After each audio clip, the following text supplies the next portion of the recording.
David! Hey, Gwen.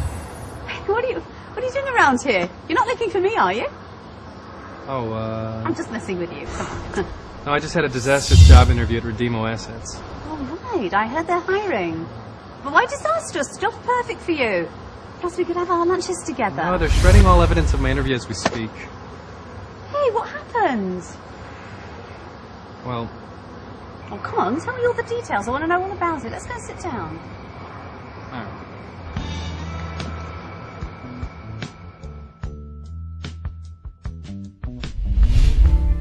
Okay, so I went in, took my seat,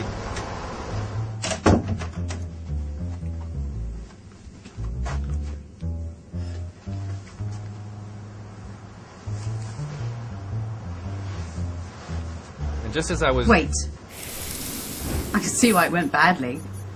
You obviously feel the job's more for you than you can handle. No, I don't. I'm perfect for the job. I can top anyone else in the market. Well, judging by your grand entrance, I wouldn't say you're out to outdoing anyone. I mean, the way you carry yourself shows your self-esteem. In your case, the lack of it. So I look a bit dazed. The interview hasn't even begun yet, so what? So what? It begins the moment you walk through the door. I mean, can you imagine how your entrance would look like if you were sharp and focused? Well, I suppose something like this.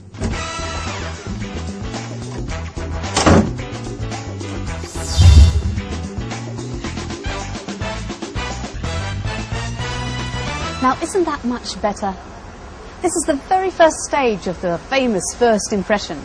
He doesn't know you yet, but at least he's not facing a man that feels justifiably or unjustifiably too humble or modest. So the first impression is pretty crucial to the outcome of the interview? Yeah, exactly. It's determined within the very first 30 seconds of the interview and can't be very easily undone, you know. So this sense of self that you carry with you into the interview room may very well determine its final outcome. If you go into the interview room feeling all worried and apprehensive, you'll come across as stressed and nervous. But on the other hand, if you go in ready to face the challenge of an interview and know that you'll do just fine, you'll come across as communicative, confident, and at ease. I see what you mean. Great. Well then, let's move on. So, David, tell me a little bit about you. Well, I'm 31 years old. I'm single. I come from a small town. I have as you can see, I have a business degree.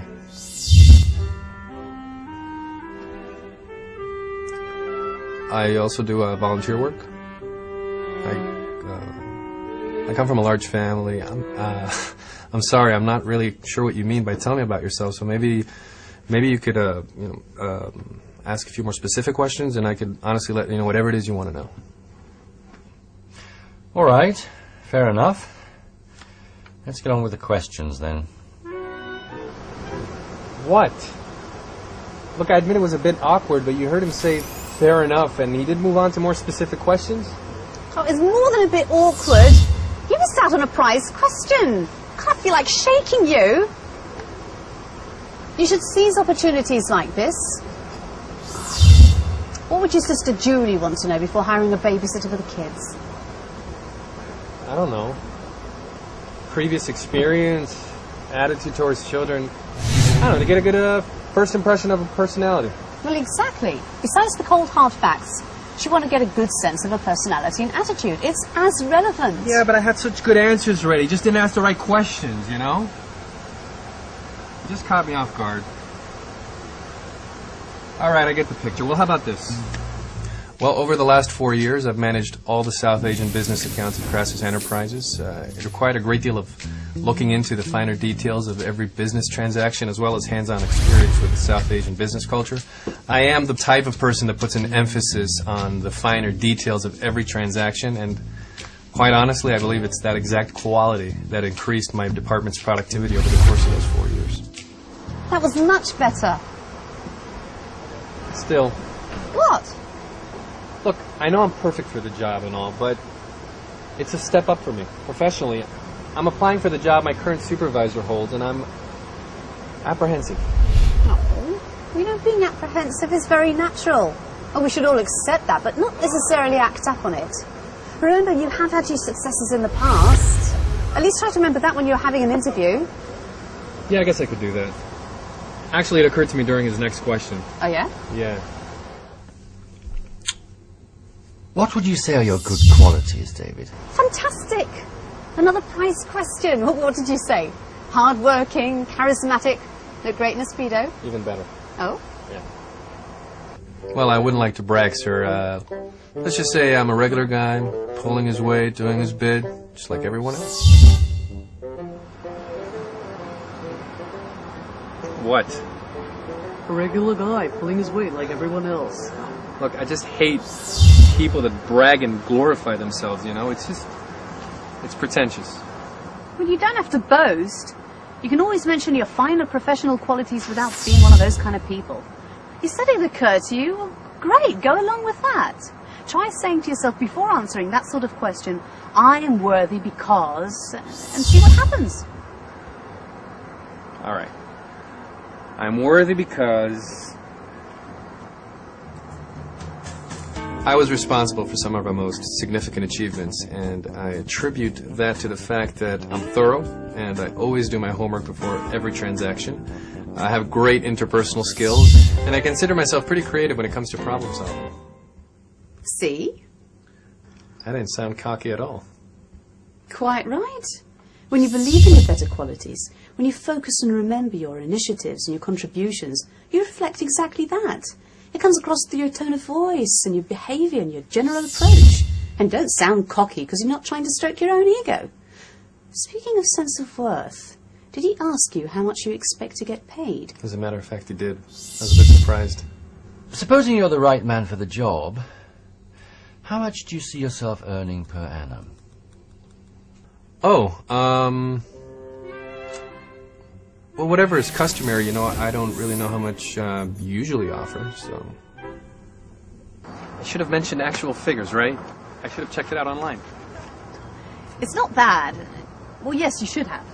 But it's not even about the money. It's way, way beyond that. You came across as somebody that was all hesitant and unsure. How much is the average for that position anyway? I don't know, around $50,000 a year. But you know, for somebody in my experience, I should say a little bit more. All right then. I believe that $60,000 a year would be fair. It'd be nice if in the future there'd be room for further consideration, but for now I think that's fair. Hey, I looked and sounded like somebody who's worth that amount. Of course. You feel this is a fair salary that will allow you to live comfortably. Of course, you can't go around asking for excessive amounts. No, of course not. See, when you name a fair amount with your sense of worth, your tone and confidence affects the interviewer. So what else happened? Now comes the nasty bit. Describe to me, if you could, your weaknesses, please. Oh, no. Oh, well, I can't really remember right now, but I guess one might say I'm a tad bit of a perfectionist. You want to know exactly what went through my head? What was I supposed to do? Tell him I'm the office nag and that I'm not the quickest decision maker? Yeah, that'd give you the job real quick. That's not at all what I'm saying you should have done. But you came across as somebody that's trying to hide something. So what did you do? You used your perfectionism as a weakness. And that's such a cliche. You know, it compromises your credibility. Okay, was I supposed to do this? My weaknesses are, oh man, I am worrisome, I'm a tireless nag, I'm completely indecisive, I constantly needed to be patted on the back to remind myself I'm not half bad.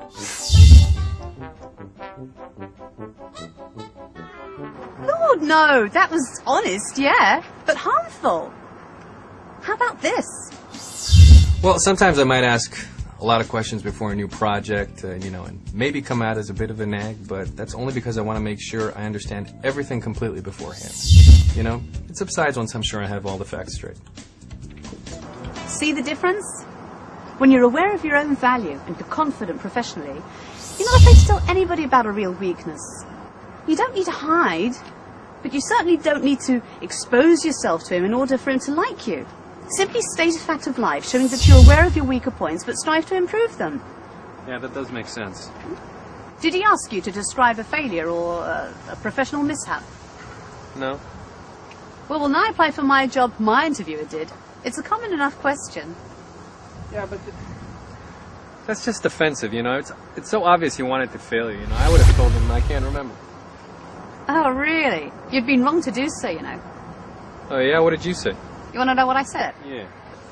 Hang on, I'll think about it just a second. Oh yeah, I remember. I can recall an instance when I was too harsh on an employee.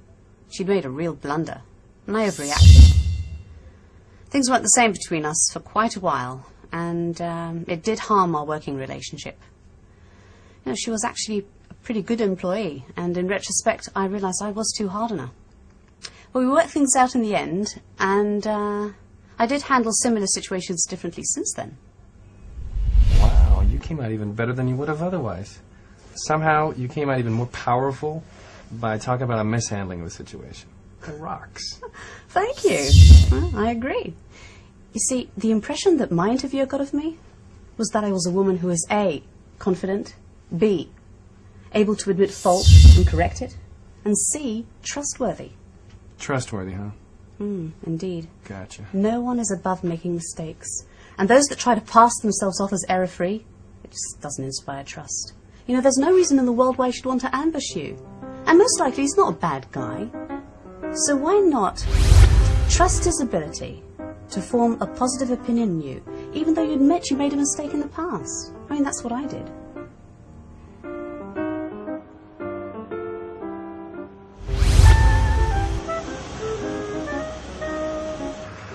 You know what just occurred to me? That I'm an incredibly bright and attractive young woman that's tremendously fun and worthwhile to know and hang out with. No. I mean, yeah, that's it. But what you said about the interviewer not being such a bad guy. Oh, not inherently so. Why? Because I think I might have been tad over judgmental with him. Oh, yeah? How so? Well, after I came in, I noticed he was having a conversation over the phone, right? He noticed me and he told me to take a seat. Then he just kept on talking for about, I don't know, maybe 10 minutes until finally he finished. Okay. Then he just started the interview without so much as an excuse or an apology. I mean, I was a bit upset, you know? And apart from that bad start, I really disliked him. This guy is cold. He's distant. And he gave me the impression that he already knew all there is to know about me, you know? But now? You know, now I think that perhaps he wasn't such a bad guy after all. You know, who had it in for me? I mean, why would he? Precisely. It's just a man doing his job, same as you. And although it was sort of rude to have kept you waiting for so long, there's no reason to belittle him or yourself as a defense mechanism. Hey, but he could have been a completely different sort of person, you know, something like this. David, hi. Pleasure to meet you. Please, take a seat. Take a seat. Thank you. What then? Now, this would have made it much easier to open up to him. I mean, a friendly interviewer like this, you know, that creates a positive atmosphere. Am I right? This guy, I tell you.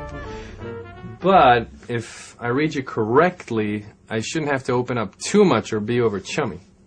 Because it doesn't mean that he's taken an immediate shine to you either. And so? And so I should treat both warm interviewer and cold interviewer the same, earnestly, confidently, and respectfully. Spot on. So, when later along the interview he asked me why I left my previous workplace, I should have answered, well, frankly, sir, that's a fair question. I just didn't get along with my supervisor. We didn't see eye to eye on many things. We had constant clashes, so he let me go. Pure and simple, huh? Oh, David. David. What? Come on. I was confident. I was respectful. I was honest. How am I going to put this? But we're really getting into the nitty-gritty of things now, okay? What I mean to say is you were all of the above. You know, everything that you said. But you were nevertheless really harmful in your handling of that question. I don't know. Should I have lied? I'm not saying you should have lied in this instance. Is there such an instance? Yes, there is. I mean, for example, if let's say you were caught in a broom cupboard or something with a co-worker, or you just happen to be a member of a criminal family or something, I say definitely lie, because the truth certainly isn't going to do anyone any good. But you know what I'd say in your case? Just find an additional reason that wouldn't harm your chances. Can you think of one? Well, I did have my eyes set on working for a larger company. Brilliant. So how about this? I wanted to concentrate on the particular professional aspect this job was offering. I feel I have much more to contribute in that area. Is that the truth? Well, it's not the exact reason, but it's close enough. Well, close enough is good enough for situations such as these. So, in accord, when he asked me, What did you like most about your previous position? I shouldn't have answered. Not much, I'm sad to say. I felt stuck. Underrated. Quite right. You see, if you don't appreciate the work that you do, no matter how boring it might be, how do you think it makes you look? It makes you look bad. Try to see the positive aspects of your work. Appreciate that and then reflect it. Because people that appreciate their jobs, they have a great attitude towards the work they do. I like managing a team. I like that team unity. I like that inter-office competition that keeps you on your toes, you know, that team spirit. I like being the one leading a group such as I did. So, what do you think? That's inspiring, Gwen. Well, thank you. I'm glad to have found a sapling I can nurture. Yeah, but I still don't understand how one can make, a fundamental change like this. I mean, can one go from a David to a Gwen overnight? Well, it's certainly possible, but only if that particular David is willing to put a real kick into it. You've got to make a real effort. Because if you're less than willing, I trust you'll make every excuse in the world why you couldn't possibly manage it. Anyway, this Gwen's one of a kind. I am willing. You are? Tell you what, I'll see if I can get you a second interview. Oh, that'd be terrific. It would. And in the meantime, why don't you find yourself black frame or something and sum up my pointers in bullet form? Huh?